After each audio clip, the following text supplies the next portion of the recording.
Guido Veneziano è un nuovo progetto che si propone di far vedere e vivere la città di Venezia in modo più mirato, meno dispersivo e più efficiente. Avrete l'opportunità di essere accompagnati da me che abito a Venezia, con il podcast Guido Veneziano che si apre con questa prima puntata.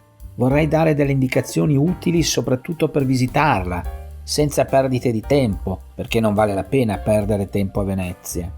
È una città molto bella, che è conosciuta in tutto il mondo, ricchissima di opere d'arte, ma anche di luoghi, di scorci, che vi faranno rimanere con la bocca aperta.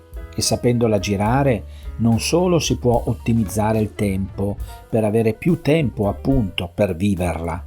I consigli che vi darò saranno non tanto a carattere artistico o culturale, ma soprattutto saranno di carattere molto pratico e perciò vi potranno essere utili concretamente nella vostra visita, dove trovo una toilette, dove una farmacia, dove posso mangiare un boccone senza aprire un mutuo, dove posso fermarmi per sostare e mangiare il panino che mi sono portato, cosa devo fare per risparmiare, come devo muovermi con i mezzi pubblici, oppure, anche senza badare alle spese, quale attrattiva è considerata irrinunciabile.